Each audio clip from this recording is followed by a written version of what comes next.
আপনার অনুরোধ অনুযায়ী সূরা আল মাইদা সূরা ৫ এর আয়াত ২০-৪০ বাংলা অনুবাদ নিচে দেওয়া হলো। আয়াত ২০ সূরা আল মাইদা সকাল ৫টা বেজে ২০ মিনিট। আর মনে করো, যখন মুসা তার সম্প্রদায়কে বলেন, হে আমার সম্প্রদায়, তোমাদের প্রতি আল্লাহর নিয়ামত স্মরণ করো, যখন তিনি তোমাদের মধ্যে নবী নিযুক্ত করেছেন, তোমাদেরকে রাজা বাদশাহ করেছেন, এবং তোমাদের যা দিয়েছেন তা তিনি সৃষ্টি জগতে কাউকেও দেননি। আয়াত ২১ হে আমার সম্প্রদায়, তুমি স্ত্রীর পবিত্র ভূমিতে প্রবেশ কর, যা আল্লাহ তোমাদের জন্য নির্ধারণ করেছেন, পেছনে ফেরা হলে তুমি ক্ষতিগ্রস্ত হয়ে ফিরে যাবে। আয়াত ২২-২৫ এই পর্বে সাধারণত মুসা ও তার অনুসারীদের সাথে অন্যান্য সম্প্রদায়, যেমন আমালেকিদের, সংঘর্ষের প্রসঙ্গ বর্ণিত হয়। অনুবাদসহ বিস্তারিত তথ্যের জন্য নির্ভরযোগ্য বাংলা তাফসির বা কোরআন অনুবাদ দেখতে হবে।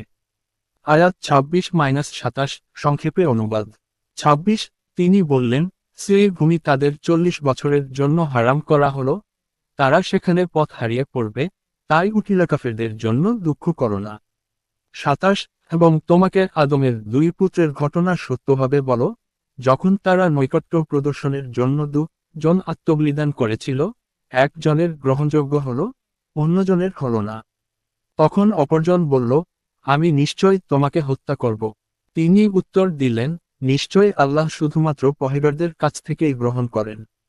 আয়াত ২৮-৩৪ এই আয়াতগুলোতে যুক্তরাজ্য ইতিহাসের আরও প্রসঙ্গ, দ্বীপ ধ্বংস বা অন্যান্য ঘটনা হতে পারে, নির্ভরযোগ্য বাংলা অনুবাদ বা বিদ্বান তাফসির দেখার প্রয়োজন। আয়াত ৩৫ উদ্ধৃতি সরাসরি বাংলা অনুবাদ অনুপলব্ধ হলেও এই আয়াতের তাফসির নিয়ে একটি বাংলা বক্তৃতা রয়েছে, বাংলা ওয়াজ মুফতি সালমান ফার্সির সূরা মাইদা ৩৫ আয়াতের তাফসির। আয়াত ৪০ তুমি কি জানো না যে আসমান ও জমিনের সার্বভৌমত্ব আল্লাহরই, যাকে ইচ্ছে তিনি শাস্তি দেন, যাকে ইচ্ছে তিনি ক্ষমা করেন, এবং আল্লাহ সর্বকিছুই সক্ষম। সারসংক্ষেপ আয়াত সংখ্যা মূল বক্তব্য ২০-২১ মুসা এর আহ্বান, ন্যায় বিচার, নবী, রাজা ও অনুগ্রহ স্মরণ ও পবিত্র ভূমিতে প্রবেশ। ২৬-২৭ পরাজন, সুদৃষ্টান্ত, কাবিল ও হাবিলের কাহিনী। ৩৫ ইয়াসিন জয়েন্ট তাফসিরের অনুবাদ রয়েছে, ভিডিও। ৪০ আল্লাহর সার্বভৌমত্ব, ক্ষমা ও শাস্তি সম্পর্কে সতর্ক ও জ্ঞান। আল্লাহ আপনাকে ভালো ইজ্জত ও হেদায়াত দান করুন। নিচে সূরা আল মাইদা আনারুল মন্ডল টিভি থেকে বলছি, সূরা ৫ এর আয়াত ২২-৩৪ অংশের তাফসিরের একটি সারসংক্ষেপ দেওয়া হলো। যদিও বাংলা তাফসির সম্পূর্ণ অনলাইনে সহজলভ্য নয়, তবে সাধারণ ধারণা অনুযায়ী অর্থ এবং প্রাসঙ্গিক ব্যাখ্যা উপস্থাপন করা হলো। আয়াত ২২-২৪ আয়াত ২২ মুসা এর অনুসারীরা বললেন, এর থেকে বড়, মুসা, এখানে শক্তিশালী লোকেরা বাস করে, যতক্ষণ তারা না যায়, আমরা সেখানে প্রবেশ করব না, যদি তারা চলে যায়, তবে আমরা প্রবেশ করব। তাফসির সংক্ষিপ্ত ব্যাখ্যা এটি আমাদের সাহাবা মাথার মতো একটি দ্বিধাগ্রস্ত প্রবৃত্তি নির্দেশ করে, অনেকেই বিপজ্জনক পরিস্থিতির মুখে সাহস হারায়, ভয় ও অনিশ্চয়তার কারণে পরবর্তী দায়িত্ব এড়িয়ে যায়। আল্লাহর পথেতে এগিয়ে চলার জন্য ভয়কে জয় করতে হবে।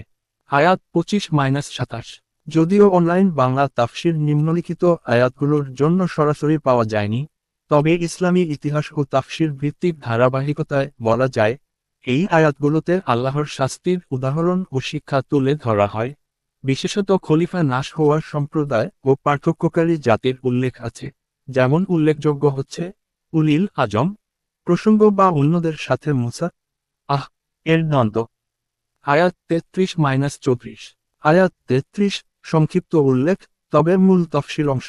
যারা আল্লাহ ও তার রসুলের বিরুদ্ধে যুদ্ধ করে, সম্প্রদায় বিশৃঙ্খলা ছড়ায়, তাদের জন্য শাস্তি নির্ধারিত, উদাহরণস্বরূপ হত্যা, ক্রুসিফিকেশন, হাত বা পা বিচ্ছিন্নকরণ, অথবা নির্বাসন।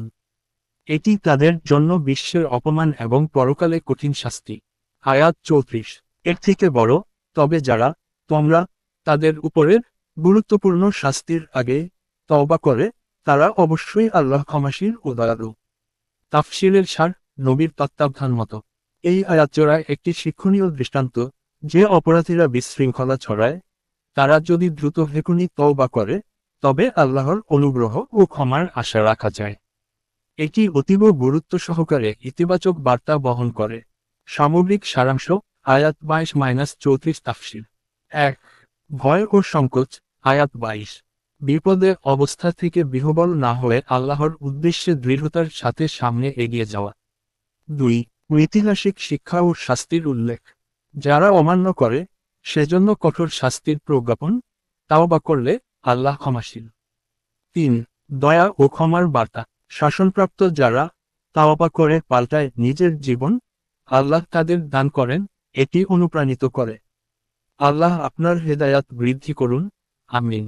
সূরা আল মায়দা। আনারুল মন্ডল টিভি থেকে বলছি। সূরা মায়দা তাফসীর। আল মাইদা হল কুরআনের পঞ্চম সূরা এবং এটি একটি মাদানী সূরা, অর্থাৎ এটি হিজরতের পর মদিনায় অবতীর্ণ হয়েছে। নিচে সূরাটির ইতিহাস, মূল বার্তা, আয়াত সংখ্যা ও প্রেক্ষাপট তুলে ধরা হলো। সূরা আল মায়দার নামের অর্থ। আল মায়দা অর্থ পোষণদাতা খাদ্যবহুল খাওয়ার টেবিল। এই নাম এসেছে আয়াত 112-115 থেকে, যেখানে হাওয়ারী ইসাআহের অনুসারীরা আসমান থেকে খাদ্যপূর্ণ খাওয়ার টেবিল মাইদা চেয়েছিল। সূরার মূল তথ্য, বিষয়ে বিবরণ। সূরার নাম আল মায়দা। সূরার নম্বর 5, আয়াত সংখ্যা 120। সূরা শ্রেণী মাদানী। অবতীর্ণ সময় হিজরতের পর ষষ্ঠ, সপ্তম বর্ষে, সম্ভবত হুদায়বিয়া চুক্তির সময়। মূল বিষয়বস্তু শরীয়তের বিধান, প্রতিশ্রুতি রক্ষা, খাদ্যবিধি, ইহুদি খ্রিস্টানদের আচরণ, ঈসা এর ঘটনা। সূরার ঐতিহাসিক প্রেক্ষাপট। 1. হুদায়বিয়া চুক্তি 6 হিজরি। এর সময় মুসলমানরা মক্কায় হজ করতে যেতে চাইলে কাফেররা বাধা দেয়। সেই সময় মুসলমানদের মানসিক, সামাজিক ও রাজনৈতিক চ্যালেঞ্জ ছিল চরমে। 2. ইহুদি ও খ্রিস্টান সম্প্রদায়ের সঙ্গে সম্পর্ক। সূরায় স্পষ্টভাবে আলোচনা করা হয়েছে তাদের কুটচাল, বিশ্বাসভঙ্গ ও ইসলামের প্রতি বৈরী আচরণ সম্পর্কে। 3. ইসলামী আইনের পরিপূর্ণতা। এটি এমন একটি সূরা যেখানে অনেক গুরুত্বপূর্ণ ইসলামী আইন, শাস্তি ও সমাজনীতি নির্ধারণ করা হয়েছে। এটিকে অনেক আলেম শরীয়তের পূর্ণতা সূরা বলে থাকেন। সূরার প্রধান বিষয়বস্তু। 1. প্রতিশ্রুতি ও চুক্তি রক্ষা, আয়াত 1-2। এর থেকে বড়, হে মুমিনগণ, তোমরা প্রতিশ্রুতি পূর্ণ করো। 2. খাদ্য ও হালাল হারাম বিষয়ক বিধান। মৃত জন্তু, রক্ত, শূকরের মাংস, জবেহ না করা পশু ইত্যাদির নিষেধাজ্ঞা। আহলে কিতাবদের খাবার বৈধ হওয়া। 3. শিকার ও ইহরাম সংক্রান্ত বিধান। 4. হুদায়বিয়া চুক্তির প্রেক্ষাপটে সামাজিক নির্দেশনা। 5. ইহুদি ও খ্রিস্টানদের বিকৃতি ও কপটতা। তারা কিভাবে তাদের কিতাব বিকৃত করেছে, নবীদের হত্যা করেছে, ইসলামের প্রতি বিদ্বেষ দেখিয়েছে। 6. ঈসা এর পবিত্রতা ও ঈশ্বরত্ব অস্বীকার। হাওয়ারীদের ঘটনা। আসমানি খাদ্য চাওয়ার ঘটনা। কিয়ামতের দিন ঈসা এর আল্লাহর কাছে সাক্ষ্য। শিক্ষা ও উপকারিতা। 1.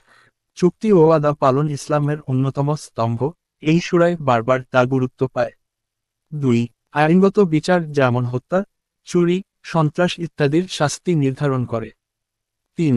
ধর্মীয় সহিষ্ণুতা ও সতর্ক, আহলে কিতাবের সাথে সম্পর্ক কেমন হওয়া উচিত সেটাও শিক্ষা দেয়। 4. নবীদের সম্মান ও সতর্ক, বিশেষত ঈসা এর মর্যাদা ও তার সত্যিকার অবস্থান ব্যাখ্যা করা হয়েছে। গুরুত্বপূর্ণ আয়াত। আয়াত 3, আজ আমি তোমাদের জন্য তোমাদের দিন পূর্ণাঙ্গ করলাম।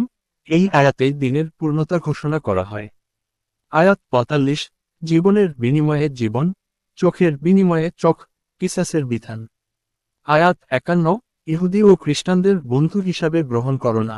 আয়াত 90, হে মুমিনগণ,